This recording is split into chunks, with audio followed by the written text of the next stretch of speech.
I'm watching my wife screw my neighbor through a security camera I installed last month to catch whoever's been stealing our Amazon packages. The irony isn't lost on me.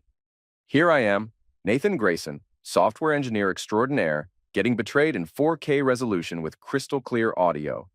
Brad Cooper's grunting like a wounded buffalo while my wife Melissa moans about how amazing he is. They're doing it on my Herman Miller desk chair, the one I spent 3 months convincing her we needed for my back problems. I take a sip of my coffee and rewind the footage. Yep, still happening, still real. Still my wife of 12 years riding our neighbor like she's training for the Kentucky Derby. The timestamp shows 2:47 p.m. last Thursday. I was at the hardware store buying fertilizer for the lawn. Melissa constantly complains isn't green enough. She texted me that afternoon asking when I'd be home, said she was working with a difficult client. Difficult client, right. I've been suspicious for months. Late-night design consultations. Weekend site visits that somehow never resulted in any new business. And Brad's smug damn face every time I'd wave hello while taking out the trash. That knowing smirk like he was in on some joke I wasn't getting. Well, surprise, a-hole, I'm getting it now. The footage continues for another 43 minutes. They're not just having sex. They're having a conversation about me. About how I'm clueless and pathetic. About how I spend too much time working and not enough time satisfying my wife. Brad actually uses the word beta, unironically. In 2024, while screwing another man's wife, I should be devastated. I should be crying, screaming, throwing things. Instead, I'm calculating. My brain's already 3 steps ahead, mapping out consequences, considering options, planning moves. Because here's the thing about being underestimated your whole life. You learn to use it as a weapon. I minimize the video window and open my laptop. Time to do some research. Brad Cooper thinks he's untouchable. Regional real estate hotshot, drives a BMW, wears cologne that costs more than my monthly Netflix subscription. He's got that aggressive salesman charm that works on insecure housewives and first-time homebuyers. The kind of guy who definitely peaked in high school and still thinks wearing your sunglasses indoors makes you look cool. His wife Laura runs the neighborhood watch like it's her personal fiefdom. She knows everyone's business, spreads gossip faster than a wildfire, and has the kind of sharp tongue that could cut glass. She's also fiercely protective of her family's reputation in this little suburban paradise we call home. I wonder how she'd react to learning her husband's been conducting private showings in my home office. But first, I need to be smart about this, methodical. Brad's the type who'd try to spin this as my fault somehow, maybe claim I was neglecting Melissa, or that their connection was just too strong to resist. Men like him never accept responsibility. They just find new ways to be the sufferer. I spend the next 3 hours researching Oregon's no-fault divorce laws, property division statutes, and child custody regulations. I screenshot every relevant section, save every important link. By the time Melissa comes home with her fake smile and fabricated story about challenging clients, I've got a roadmap. "How was your day, honey?" she asks, pecking me on the cheek like she hasn't been auditioning for amateur adult movie in my office. "Same as always," I reply, not looking up from my laptop. Productive. She heads upstairs to shower, probably washing off Brad's cologne while I continue my research. I'm not just planning a divorce. I'm planning total annihilation. These people think they can humiliate me, lie to me, treat me like I'm some oblivious fool who'll just accept whatever scraps they throw my way. They're about to learn how wrong they are. The next morning, I'm up at 5 a.m., reviewing the security footage again.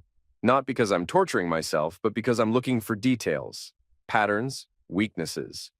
Brad arrives at 2:15 p.m. every Tuesday and Thursday. He parks in our driveway, bold, considering his wife's usually home across the street. He stays for exactly 1 hour, then leaves through the back gate that connects our yards. Melissa always texts me around 2:30 on those days, asking about my schedule, making sure I won't be home early. It's almost insulting how sloppy they are, like they think I'm too stupid to notice, too weak to do anything about it even if I did. I watch Brad swagger up to my front door, letting himself in with what I assume is a key Melissa gave him. The audacity is breathtaking. He's not just screwing my wife. He's doing it in my house, on my furniture. Probably eating my food and drinking my beer afterward.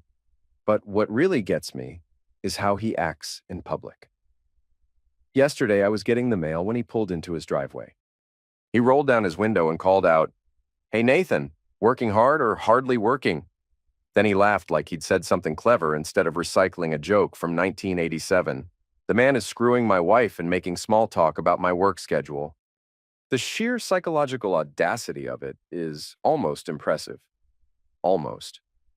I close the laptop and head to the kitchen. Melissa's making breakfast, humming some song I don't recognize. She's wearing yoga pants and a tank top, looking effortlessly beautiful in that way that initially attracted me to her 15 years ago.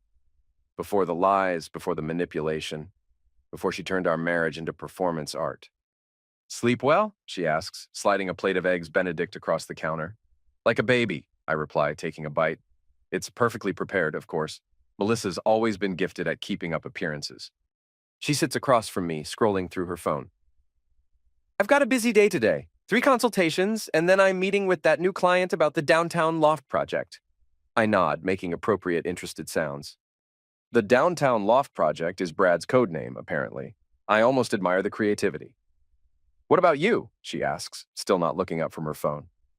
"The usual. Might do some yard work later." "The grass looks like crap." She glances up, momentarily annoyed. "Language, Nathan. The kids might hear." Right. The kids, Emma 14 and Jack 11. They're at school, obviously, but Melissa's always been obsessed with maintaining the illusion of our perfect family. Can't have daddy saying bad words while mommy's scheduling pecker appointments with the neighbor. "Sorry," I say, not meaning it.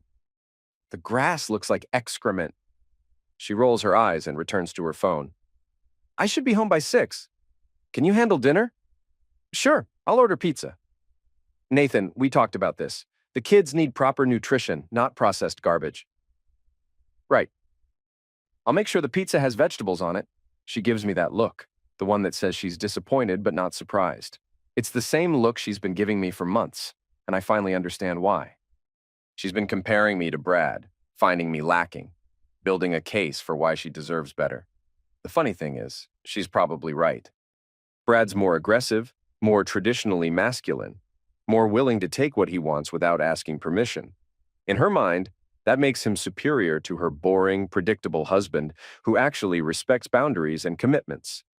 Well, Melissa's about to learn that respect and weakness aren't the same thing. Tuesday arrives, and I'm ready. I've taken the day off work, told my boss I have a family emergency, which technically I do. At 2:10 p.m., I'm parked at the end of our street, watching Brad's BMW pull into my driveway. He's punctual, I'll give him that.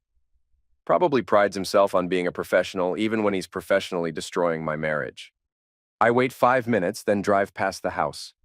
Brad's car is still there, which means they're already upstairs. Or maybe they've moved to the living room for variety. The security cameras will tell me later. Instead of going home, I drive to the hardware store. I need supplies for my project, and it's better to buy them now while I have an alibi. The old man behind the counter knows me by name. I've been coming here for years, buying supplies for various home improvement projects. "Morning, Nathan. What can I help you with today?" "I need some PVC pipe and fittings. Having some drainage issues in the backyard." Ah, the joys of homeownership. What kind of setup are you thinking? I explain my project in detail, asking questions about pipe diameter, joint fittings, and proper installation techniques. The old man's happy to help, probably pleased to meet a customer who actually wants to do things correctly instead of just buying the cheapest option available. What I don't mention is that I'm not fixing my drainage. I'm sabotaging Brad's. See, our neighborhood was built in the 1970s, back when contractors cut corners and city inspectors were more concerned with speed than quality. Most of the houses share main sewer lines, with individual branches feeding into a central system. It's not ideal, but it's legal and it works, unless someone knows exactly where to create a strategic blockage. I've spent weeks studying the municipal drainage maps, cross-referencing property surveys, and identifying the precise location where Brad's line connects to the main system. It's accessible through a maintenance cover in the green space between our properties, hidden behind some decorative bushes Laura planted last spring. The beauty of this plan is its simplicity. I'm not destroying anything, not causing permanent damage. I'm just creating a temporary obstruction that will cause Brad's sewage to back up into his yard instead of flowing into the main line. And I'm doing it on a Tuesday afternoon, when the city maintenance crew is across town and won't be able to respond to emergency calls for at least 3 hours. At 3:30 p.m., I'm crouched behind Laura's prize-winning roses, carefully removing the maintenance cover. The smell hits me immediately, that distinctive sewage aroma that reminds you why this job usually requires hazmat suits and professional training. But I've done my research. I know exactly what I'm doing, and I know exactly what will happen when I'm done. The pipe system is just as I expected, a main line running east-west, with smaller branches feeding in from each property. Brad's line is clearly marked with his house number, painted in faded yellow numerals that probably date back to the original construction. I install my custom blockage, a carefully designed PVC fitting that will redirect flow back toward Brad's property, while appearing to be a legitimate maintenance component. To anyone who doesn't know better, it looks like standard city equipment. The whole process takes 20 minutes. By the time I'm finished, Brad's car is gone from my driveway, and I can see Melissa through the kitchen window, probably making herself a snack after her afternoon workout. Now I wait. It doesn't take long. Thursday morning, I'm sipping coffee on my front porch when I hear the first shouts. Brad's voice raised in anger coming from his backyard. I can't make out the words, but the tone is unmistakable, pure, impotent rage. I casually walk around the side of my house, ostensibly checking my sprinkler system, but really trying to get a better view of whatever's happening next door. Oh, it's beautiful. Brad's pristine backyard, the one he spends every weekend manicuring, the one he's constantly posting about on social media, is flooded with raw sewage. Not just water, but actual human waste, toilet paper, and whatever else goes down the drain in a suburban household. The smell is overwhelming, even from my yard. I can only imagine what it's like standing in it. Brad's on his phone, pacing back and forth at the edge of the contaminated area, gesturing wildly. He's wearing khakis and a polo shirt, probably dressed for work, but his shoes are caked with sewage from stepping too close to the disaster zone. "This is unacceptable," he shouts into the phone. "I need someone here now, not this afternoon, not tomorrow, now." I watch him for a few more minutes, then head back to my porch. The city maintenance department is probably telling him they'll get to it when they can, that sewage backups aren't considered life-threatening emergencies, that he should contact his insurance company. But here's the thing about insurance companies. They don't cover damage caused by municipal system failures. That's the city's responsibility. And here's the thing about cities. They'll investigate the cause of the backup, determine it was caused by a system malfunction, and refer Brad to his insurance company. It's a beautiful circle of bureaucratic hell, and Brad gets to swim in sewage while everyone figures out who's responsible. By Friday, the story has spread through the neighborhood like wildfire. Laura's been going door to door, explaining the situation to anyone who'll listen, demanding to know if anyone else has experienced similar problems. "It's probably tree roots," Mrs. Henderson from 2 houses down suggests. "My brother-in-law had the same problem last year. Or maybe something got flushed that shouldn't have been," adds Mr. Kim, our neighbor to the east. "You'd be surprised what people put down toilets these days." Laura's getting more frustrated with each conversation. She's used to being the neighborhood expert, the one with all the answers. Now she's the one asking questions, and nobody has solutions. I'm trimming hedges in my front yard when she approaches me. Her usual confident stride is replaced by something more desperate, more vulnerable. "Nathan, I don't suppose you've had any plumbing issues recently?" I pause, considering my response. "Not that I've noticed. Why? Brad's been dealing with this sewage backup since Wednesday. The city says it's not their problem, the plumber says it's not a pipe issue, and our insurance company is giving us the runaround." I make appropriately sympathetic sounds. "That's terrible. Have you tried calling your homeowners association? They said it's not a common area problem since it's only affecting our property. What about the previous owners? Maybe they'd know something about the drainage system." She brightens slightly. "That's actually a good idea. I hadn't thought of that." I go back to trimming, but I can feel her watching me. Laura's always been suspicious by nature, and right now she's looking for someone to blame. The last thing I need is her connecting dots that don't actually exist. "Nathan," she says, her voice more casual now, "you work with computers, right? You understand systems and how they connect?" "Software, mostly. But I've picked up some basic engineering principles over the years." "Do you think there's any way someone could have caused this intentionally?" I stop trimming and look at her directly. "You mean like sabotage?" "Maybe. I know it sounds paranoid, but this whole situation feels targeted. Laura, I understand you're frustrated, But sewage backups happen. It's not personal. She nods, but I can tell she's not convinced. You're probably right. I'm just stressed about the cleanup costs. And the smell. God, the smell. I'm sure it'll work itself out. These things usually do. She walks away, but I know this isn't over. Laura's the type who creates conspiracy theories when reality doesn't match her expectations. She'll keep digging, keep asking questions, until she finds an explanation that satisfies her need for control, which is fine. By the time she figures out what really happened, I'll be ready for phase 2. The confrontation comes on Saturday morning. I'm washing my car in the driveway when Brad storms across the street, his face red with anger and exertion. Nathan! We need to talk. I turn off the hose and face him. He's wearing jeans and a stained t-shirt, probably his sewage cleanup outfit. His usually perfect hair is disheveled, and he smells like industrial disinfectant, mixed with something much worse. What's up, Brad? Don't play dumb. I know you had something to do with this mess. I raise an eyebrow. I'm not sure what you mean. The sewage backup. The timing is too convenient.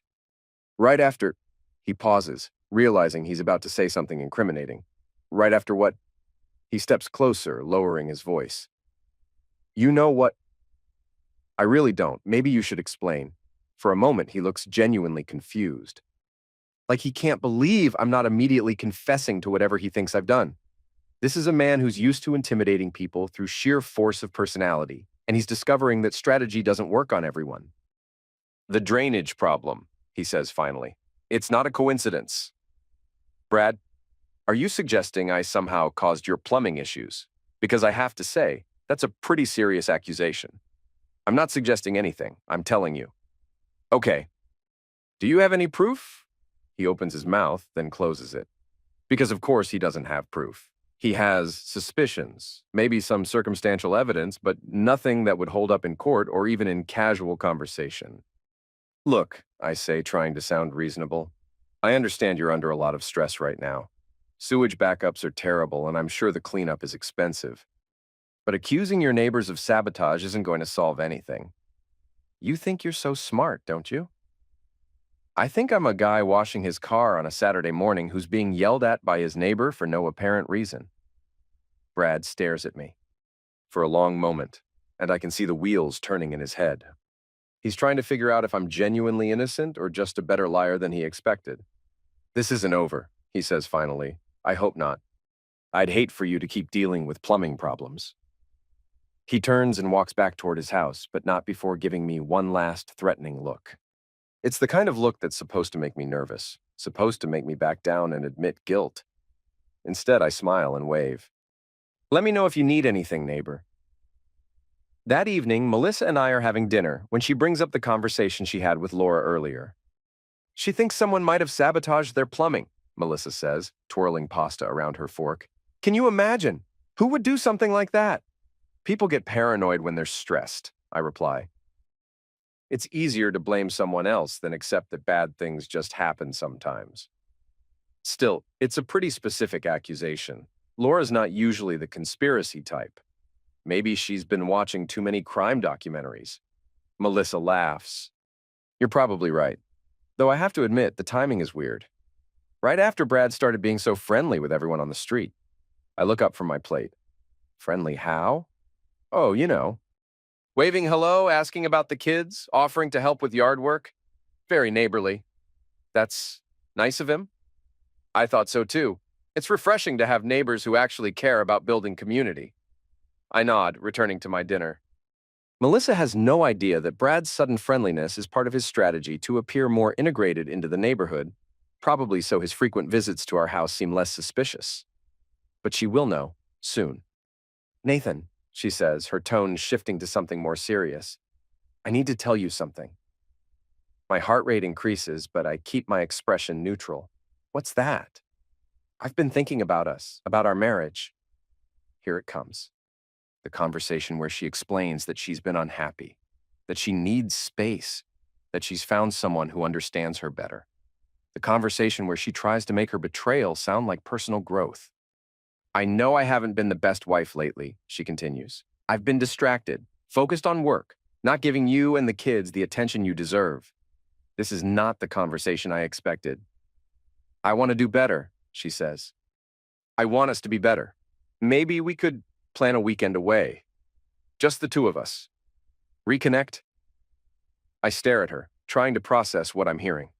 Is she genuinely feeling guilty about the affair? Or is this some kind of psychological manipulation, a way to throw me off her trail? That sounds nice, I say finally. When were you thinking? Next weekend? I know it's short notice, but I already talked to my mom about watching the kids. What about your client meetings? I'll reschedule. This is more important. I want to believe her. Part of me wants to think that maybe she's realized what she's throwing away, that maybe there's still a chance to save our marriage. But I've seen the security footage. I've heard her moaning about how amazing Brad is, how much better he makes her feel. This isn't guilt. This is strategy. Let me check my schedule, I say. Of course, no pressure, but there is pressure. I can feel it in the way she's watching me, analyzing my reaction, calibrating her approach based on my response. This is Melissa in full manipulation mode, and I'm her target. The question is, what's she trying to accomplish? I spend Sunday morning reviewing the security footage from the past week, looking for clues about Melissa's sudden change in behavior. What I find is illuminating. Thursday afternoon, after Brad's sewage disaster became public knowledge, Melissa called him. I can't hear the conversation, but I can see her body language through the kitchen window, nervous, agitated, frequently looking toward the street.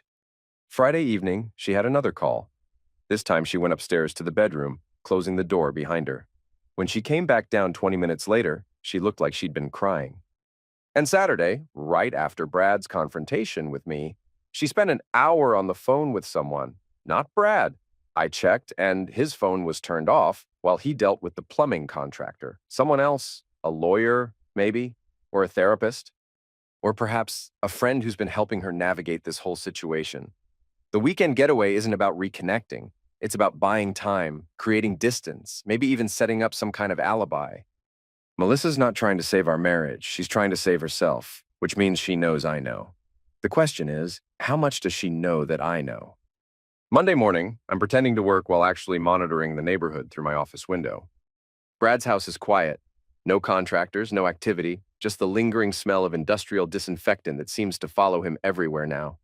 At 10:30, a black sedan pulls into Brad's driveway. A woman in a business suit gets out, carrying a briefcase and looking very official. She spends about an hour inside, then leaves without speaking to anyone else. Insurance adjuster, maybe, or a lawyer. 15 minutes later, my phone rings. It's Melissa. Hi, honey, she says, her voice artificially bright. I'm calling from the office. I wanted to talk about this weekend. What about it? I was thinking we could go somewhere special. Maybe that bed and breakfast in Cannon Beach you mentioned last year? That sounds expensive. It's an investment in our marriage. Besides, we haven't taken a real vacation in years. I'm quiet for a moment, considering my options.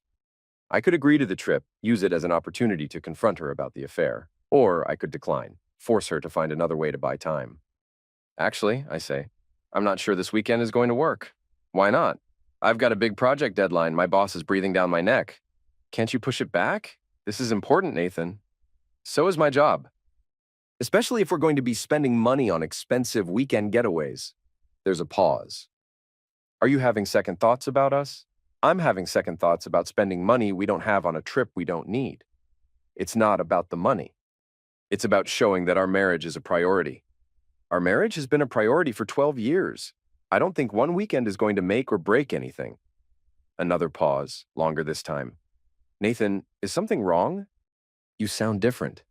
I'm fine, just busy. Are you sure? Because if there's something bothering you, we should talk about it. The irony is stunning. She's asking me to communicate about problems in our marriage while actively hiding the biggest problem of all. I'm sure, I say. Just work stress. Okay. Well, maybe we can plan something for next weekend instead. Maybe. I hang up, then immediately call my boss to let him know I'll be taking Friday off. If Melissa wants to play games, I'll play along. But I'll be playing by my own rules. Wednesday afternoon, I'm at the coffee shop near downtown when I spot Laura sitting alone at a corner table. She's got a laptop open and papers spread around her, looking very much like someone conducting research. I order my usual and approach her table. Mind if I sit? Everywhere else is full. She looks up, startled. Oh, Nathan, of course. I sit across from her, glancing at her papers. Property records, legal documents, what looks like a city ordinance about municipal liability. She's been busy. Working on something interesting? I ask. Just trying to understand our options with this whole sewage situation. The city's being completely unhelpful. Have you considered hiring a private investigator? She looks at me sharply. Why would I need an investigator? Well, if you really think someone caused this intentionally, a PI might be able to find evidence that the city missed. Do you think that's necessary? I shrug. It depends on how important it is to you to find out what really happened. She's quiet for a moment, studying my face. Nathan, can I ask you something? Sure. Do you think I'm being paranoid? About the sabotage theory? I think you're a smart woman who's dealing with a frustrating situation. Trust your instincts.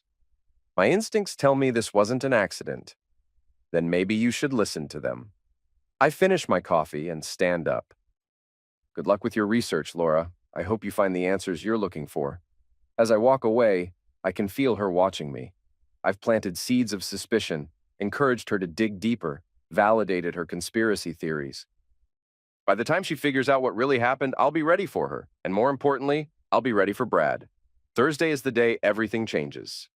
I'm working from home, ostensibly focused on code reviews and project updates, but really monitoring the security feeds and waiting for the show to begin.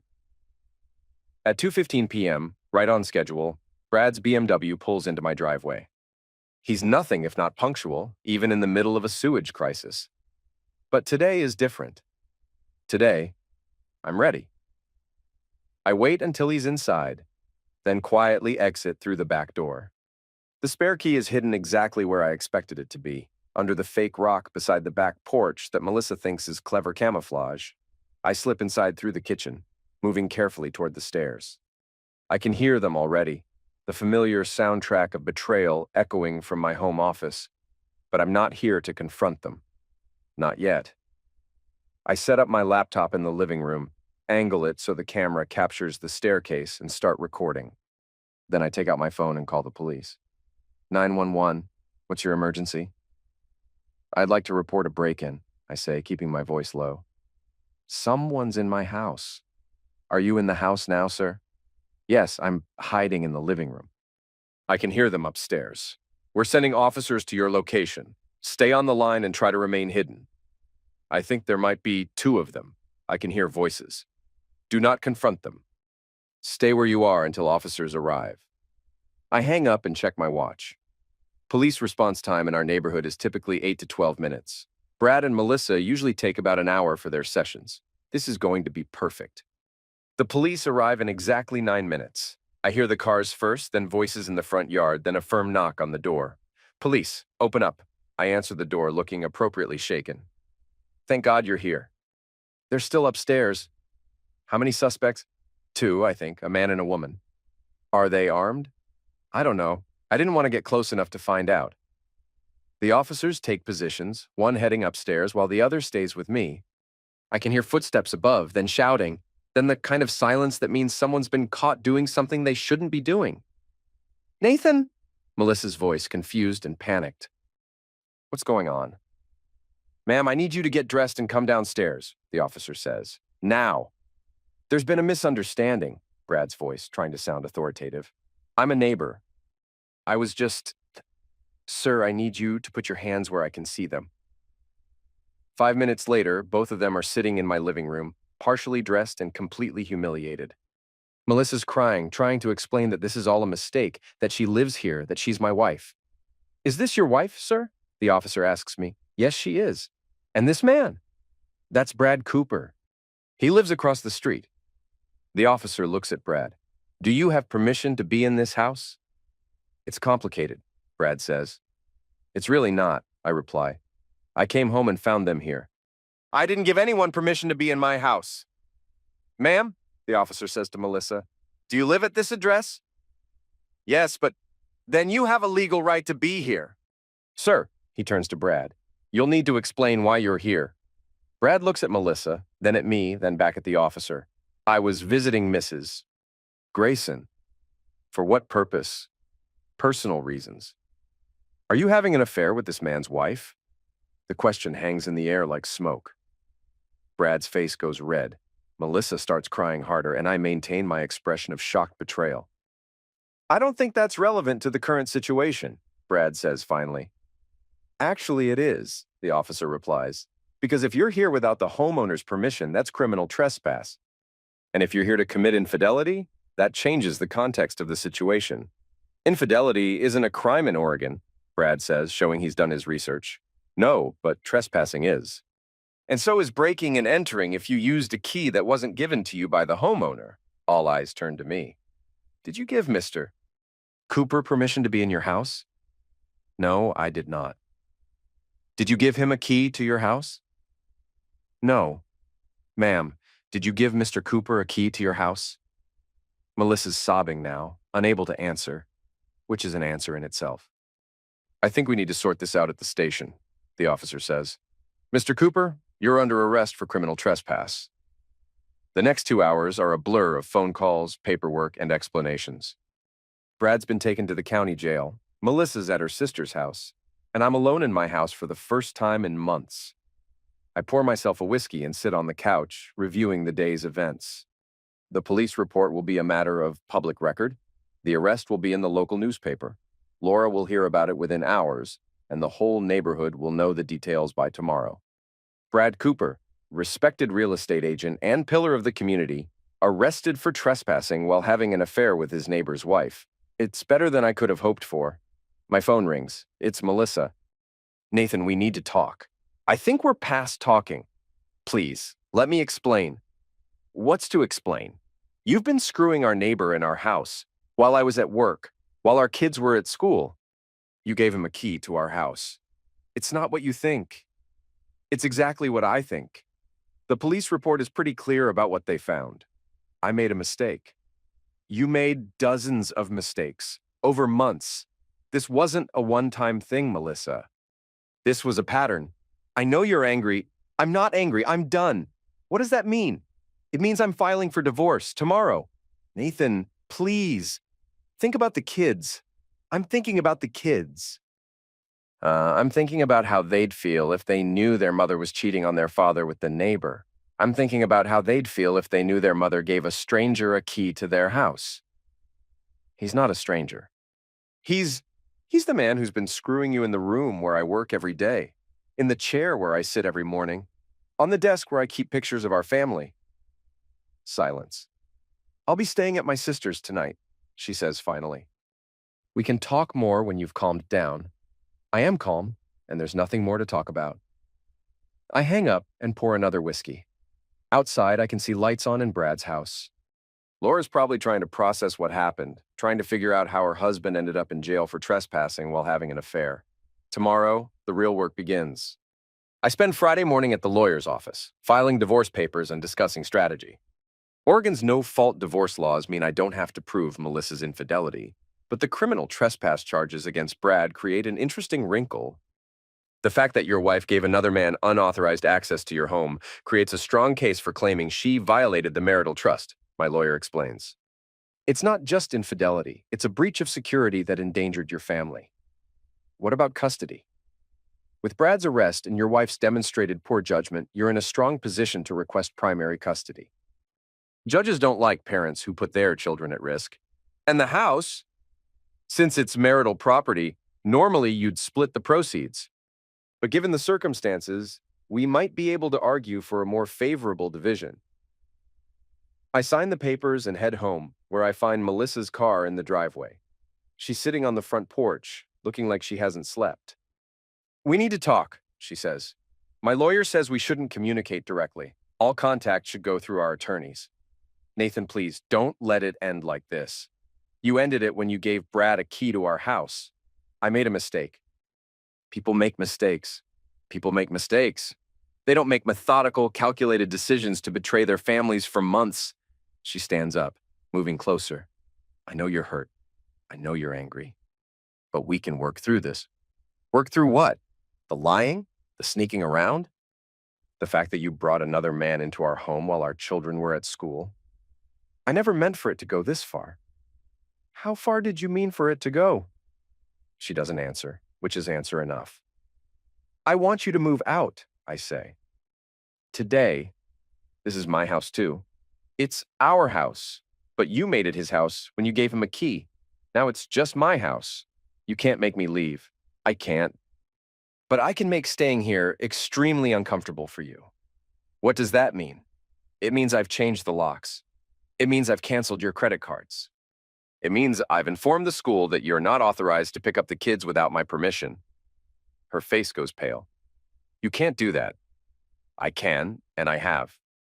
Check with your lawyer if you want, but I think you'll find that when one spouse commits infidelity and compromises home security, the other spouse has certain rights. This is insane. What's insane is thinking you could humiliate me and I'd just accept it. She starts to say something else, then stops. Maybe she's finally realizing that the quiet, predictable husband she's been taking for granted isn't as weak as she thought. I'll get my things, she says finally. Make it quick. I have a contractor coming this afternoon. A contractor? I'm having the locks changed again and installing a new security system. Can't be too careful these days. Saturday morning, I'm awakened by shouting from across the street. I look out my bedroom window and see Laura Cooper standing in her driveway, screaming at a man in a suit who's putting up a for sale sign. You can't do this, she's yelling. This is our home. Ma'am, I'm just following orders from the listing agent. You'll need to talk to him about any concerns. What listing agent? My husband didn't authorize any sale. According to my paperwork, Mr. Cooper signed all the necessary documents yesterday. I get dressed and head downstairs to make coffee. Through the kitchen window, I can see the commotion continuing. Laura's on her phone now, presumably calling Brad, but he's probably still in jail or dealing with bail arrangements. The irony is perfect. Brad Cooper, real estate agent, is having his house sold out from under him by another real estate agent. Someone who knows exactly how to manipulate the system, exactly which papers to file and when to file them. My phone rings. It's a number I don't recognize. Nathan, it's Brad. I need to talk to you. I don't think that's a good idea. Look, I know you're pissed, but this has gone too far. Someone's trying to sell my house. That's terrible. Have you called the police? The police say it's a civil matter. My lawyer says the sale looks legitimate. Well, I'm sure you'll figure it out. You are in real estate, after all. Nathan, I know you're behind this. I'm behind what? I'm sitting in my kitchen drinking coffee. Don't play games with me. I'm not playing games. I'm having a conversation with someone who was arrested for trespassing in my house. That was a misunderstanding. Was it? Because the police report says you had a key to my house that you weren't supposed to have. Melissa gave me that key. Melissa doesn't have the authority to give keys to people without my permission. It's my house, too. There's a pause. What do you want? I want you to leave my family alone. Done. Now call off your real estate friend and stop the sale. I don't know what you're talking about. Nathan, I'm warning you. You're warning me? You're the one who was arrested. You're the one who's facing criminal charges. You're the one whose wife is probably filing for divorce right now. This isn't over. Yes, it is. You lost, Brad. Accept it. I hang up and pour another cup of coffee. Outside, Laura's still arguing with the sign installer, but now there are neighbors gathering to watch the show. Mrs. Henderson, Mr. Kim, the Martinez family from the corner house. Everyone's getting a front row seat to the Cooper family meltdown. This is exactly what I wanted. Public humiliation, social ostracism, consequences that match the crime. Sunday afternoon, I'm mowing the lawn when Emma asks about her mother. Dad, why isn't Mom living here anymore? Your mother and I are having some problems. She's staying at Aunt Sarah's for a while. Are you getting divorced? I stop the mower and look at my 14-year-old daughter. She's smart, perceptive, and deserves some version of the truth. Probably. I'm sorry, sweetheart. Is it because of what happened with Mr. Cooper? My stomach drops. What do you know about Mr. Cooper? Jenny Martinez told me he got arrested at our house. She said her mom heard he was having an affair with Mom. This is what I was afraid of, the kids finding out through neighborhood gossip instead of from their parents.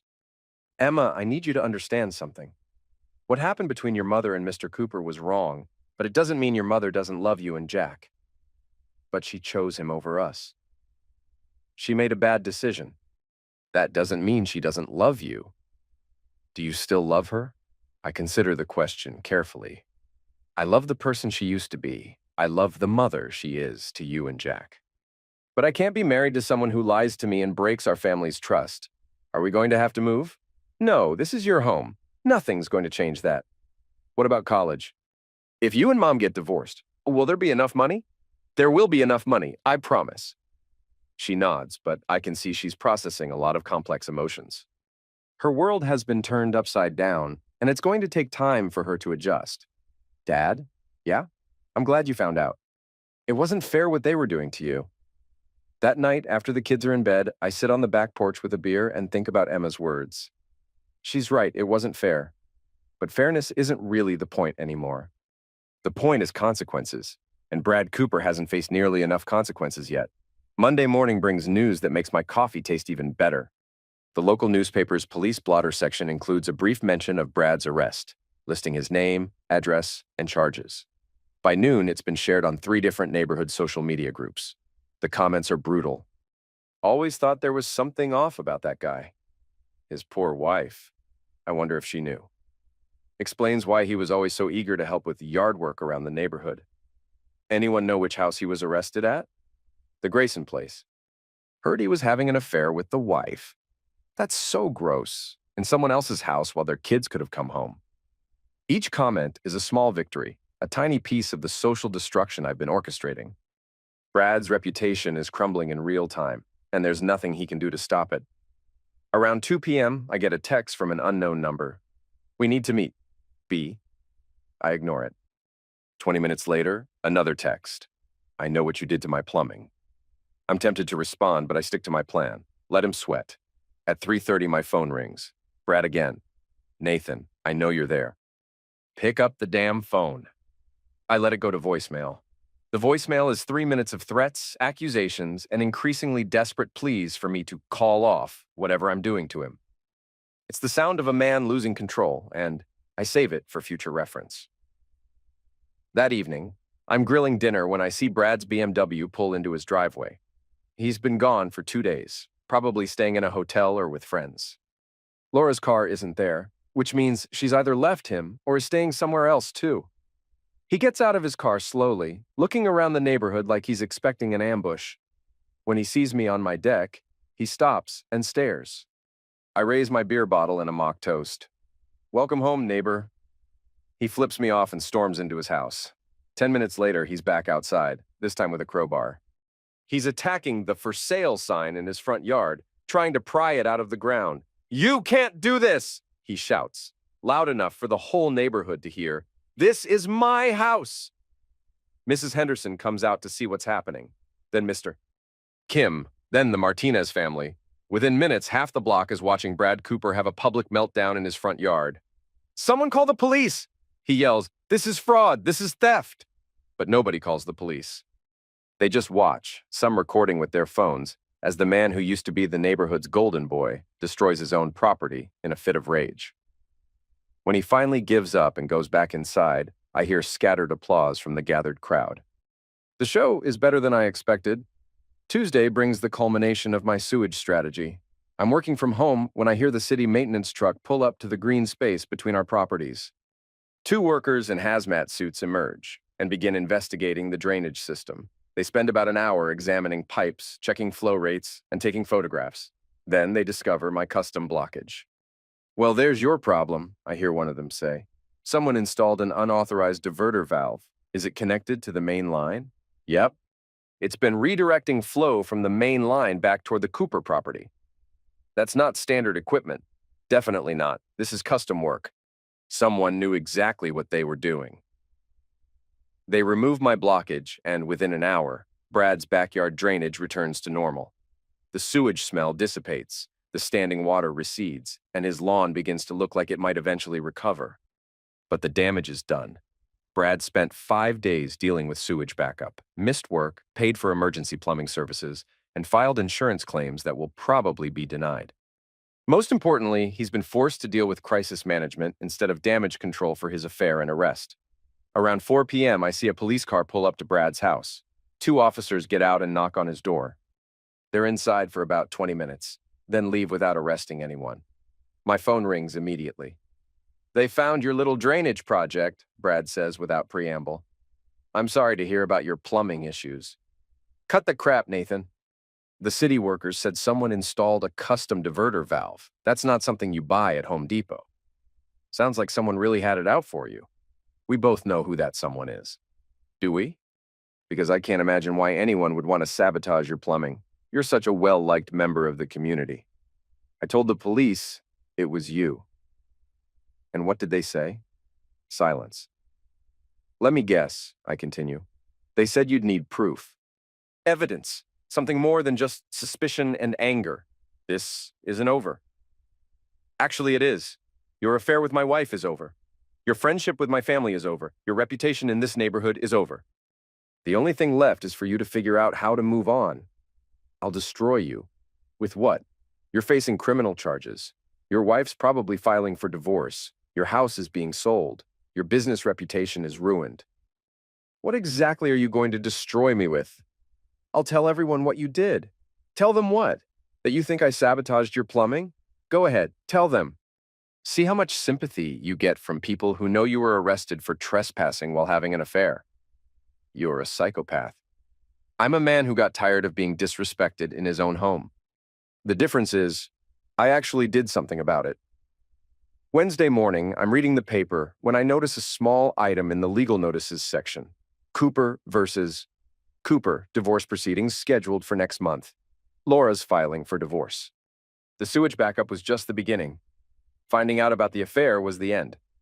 I'm pouring a second cup of coffee when Emma comes downstairs for breakfast. Dad, there's something I need to tell you. What's that? Jack and I heard you and Mom fighting last month before she moved out. I set down my coffee cup. What did you hear? Not the words, just the tone. We knew something was wrong. Why didn't you say anything? Because we didn't want to make it worse, but also because we were kind of relieved. Relieved? Mom's been different for a while. More stressed, more angry, more fake. Like she was pretending to be happy instead of actually being happy. I'm sorry you had to deal with that. It's not your fault, and it's not our fault either. Jenny Martinez's parents got divorced 2 years ago, and she told me the worst part was thinking it was somehow her fault. It's not your fault. It's not Jack's fault. It's not even entirely your mother's fault. Sometimes people just change. Do you think she'll change back? I don't know, sweetheart. But I know that you and Jack are the most important things in my life, and that's never going to change. She nods and starts making toast. At 14, she's handling this better than many adults would. Emma? Yeah? If you ever want to talk about any of this, I'm here. And if you ever want to talk to someone who's not me, we can find a counselor. Thanks, Dad. I think I'm okay for now, but maybe Jack could use someone to talk to. He's been having nightmares. I'll set that up. That afternoon, I called Dr. Sarah Chen, a family therapist, who was recommended by my lawyer. She has availability next week and specializes in helping children cope with divorce. It's another step toward normal, whatever that's going to look like. Thursday brings the event I've been planning for weeks. I'm in my office, pretending to work, when I see the delivery truck pull up to Brad's house. The driver gets out, checks his clipboard, and begins unloading what appears to be several large containers. He wheels them up to Brad's front door, rings the bell, and waits. Brad answers the door in a bathrobe, looking like he's been sleeping off a hangover. He signs for the delivery, then helps the driver wheel the containers around to his backyard. I give it 5 minutes, then walk outside to check my mailbox. From there, I have a perfect view of Brad's backyard and the surprise I've arranged for him. The containers are filled with fresh cow manure. Not the processed, deodorized kind you buy at garden centers, but raw, steaming, authentic farm manure. About 3 cubic yards of it spread across his back patio. The delivery note, which I wrote myself, reads, "For your landscaping project. Hope this helps your yard grow." A friend. Brad stares at the mess for a long moment, then starts screaming. Are you freaking kidding me? Nathan! Nathan! I wave from my driveway. Everything okay over there, Brad? You son of a witch. You did this? Did what? I'm just checking my mail. The manure, the damn manure. Oh, that. Looks like someone's trying to help with your lawn problems. Very thoughtful. I'm calling the police. Good idea. I'm sure they'll be very interested in your manure situation. He storms back into his house. presumably to call the police about the cow crap delivery. But here's the thing about cow crap deliveries. They're not illegal. Annoying, sure. Smelly, absolutely. But not criminal. 20 minutes later, I see him outside with a shovel, trying to clean up the mess. He's gagging from the smell, slipping on the wet patio tiles, and generally looking like a man who's reached the end of his rope. Mrs. Henderson walks by with her dog and stops to watch. Having some landscaping done, Brad? Someone sent me 3 yards of cow crap. Well, it's excellent for gardens. Very organic. I don't want it for my garden. I want it gone. You should probably call a waste management company. This looks like a professional job. Brad looks at her like she's lost her mind, then goes back to his impossible task of removing 3 cubic yards of manure with a single shovel. By evening, he's made barely a dent in the pile. The smell has attracted flies, neighborhood cats, and at least one very confused cow that wandered over from the farm 3 miles away. It's beautiful. Friday morning, I'm awakened by the sound of a pressure washer. I look out my window and see Brad in his backyard, attacking the manure with industrial cleaning equipment. He's been at it for 3 hours, and he's maybe halfway done. The pressure washer is spreading the manure around more than removing it, creating a brown, smelly slurry that's seeping into his neighbor's yard. At 9 a.m., code enforcement shows up. Apparently, someone called in a complaint about unsanitary conditions at the Cooper residence. The inspector spends 20 minutes examining the situation, taking photos, and talking to Brad. Then he hands Brad a citation and leaves. I'm drinking coffee on my deck when Brad notices me watching. "Enjoying the show?" he calls out. "Just having my morning coffee." Beautiful day, isn't it? You think you're so smart. I think I'm a guy having coffee while watching his neighbor clean up cow crap. This is harassment. This is consequences. Consequences for what? For thinking you could humiliate me. Without any repercussions. I never humiliated you. You screwed my wife in my house while I was at work.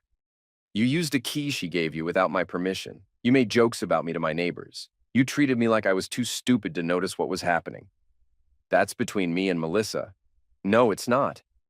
The moment you brought it into my house, into my neighborhood, around my children, it became about me too. So, you destroyed my life? I gave you exactly what you gave me. Humiliation, embarrassment. The feeling of being powerless while everyone watches. You're sick. I'm thorough. He goes back to his pressure washing, but I can see the defeat in his posture. He's not fighting anymore, just going through the motions. That afternoon, I notice a moving truck in his driveway. Saturday is moving day for Brad Cooper. I watch from my office window as he and 2 hired movers load boxes, furniture, and what's left of his dignity into a U-Haul truck. Laura's not there to help. She's already moved out, taken the kids, filed for divorce, and started the process of rebuilding her life without him. The for sale sign is gone from his front yard, replaced by a sold sign. Whoever bought his house got a good deal, probably because of the rushed sale and the lingering reputation issues. Around 2 p.m., Brad walks across the street to my house. He's wearing jeans and a sweatshirt, looking more defeated than angry. "Can we talk?" he asks. "What's there to talk about?" "I'm leaving, moving to Seattle, starting over." "Good for you." "I want you to know that I'm sorry." "For everything." "Are you sorry you had an affair with my wife, or are you sorry you got caught?" "Both." "That's honest, at least." "I know you won't believe this, but I never meant for it to go this far." "How far did you mean for it to go?" "I don't know. I was bored, unhappy. Melissa was beautiful and available, and I convinced myself it wasn't really hurting anyone. It was hurting me. I know that now. You knew it then, too. You just didn't care." He nods. "You're right, I didn't care. I thought you were weak, and I thought that made it okay. What do you think now?" "I think I was wrong about you being weak." "Anything else?" "I think you're probably the most patient, methodical person I've ever met. And I think I'm lucky you chose humiliation over violence. Violence would have been easier, but humiliation lasts longer." "Yeah, it does." We stand in silence for a moment. 2 men who used to be neighbors, now something else entirely. "Nathan, yeah? Take care of your kids. Don't let this poison them." "I won't. And maybe try to forgive Melissa eventually. Not for her, but for them." "We'll see." He walks back to his house, finishes loading the truck, and drives away. I watch until his taillights disappear around the corner, then go back inside to start dinner. The kids are spending the weekend with their mother, so I have the house to myself. For the first time in months, it feels peaceful. Sunday morning, I'm reading the paper when I notice a small item in the real estate section. The Cooper house has been sold to a young family with 2 children, a dog, and, presumably, no interest in neighborhood drama. My phone rings. It's Melissa. Nathan, we need to talk about the kids. What about them? They're asking questions. About the divorce, about Brad, about what happened. What are you telling them? The truth. That I made mistakes and hurt our family. Good. But they're also asking about what you did to Brad. What do you mean? Emma heard from her friends that you somehow caused all of Brad's problems. The sewage backup, the manure delivery, the forced house sale. What did you tell her? I told her I didn't know what really happened, but that actions have consequences. That's accurate. Nathan, I need to know. Did you really do all of that? Does it matter? It matters to me, and it matters to our children. I consider my answer carefully. I protected my family from someone who was threatening its stability. I use legal methods to create consequences for illegal and immoral behavior. I made sure that the person who hurt us understood exactly what that hurt felt like. That's not an answer. It's the only answer you're going to get. The kids think you're some kind of hero. I'm not a hero. I'm a father who got tired of being taken advantage of. What you did was cruel. What you did was crueler. The difference is I was defending my family. You were destroying it. I know. I know I destroyed everything, and I know I don't deserve forgiveness. But I need to know that you're not going to turn our children against me. I would never do that. Even after everything I did, even after everything you did. You're still their mother. They need to have a relationship with you. Thank you. But Melissa? Yeah. If you ever bring another man around my children before our divorce is final, if you ever put them in danger again, if you ever lie to them about what happened or try to make me the villain in this story, I will destroy you the same way I destroyed Brad. Do you understand? I understand. Good. Bring them home by 6. They have school tomorrow. Monday morning brings a new routine. I make breakfast for the kids, pack their lunches, and drive them to school. No more relying on Melissa's schedule, no more wondering if she'll show up on time. It's actually better this way, more predictable, more stable. At work, I'm focused and productive for the first time in months. No more wondering what's happening at home, no more checking security cameras, no more planning revenge strategies. The freedom is intoxicating. Around lunch, I get a call from my lawyer. The divorce papers have been served, and Melissa's attorney wants to discuss terms. She's not fighting the infidelity allegations, he tells me. She's also not fighting your request for primary custody. What does she want? Reasonable visitation, half the proceeds from the house sale, and enough alimony to help her get back on her feet. That seems fair. You're being more generous than I expected. She's the mother of my children. I want her to be stable and successful, just not married to me. I'll draw up the preliminary agreement.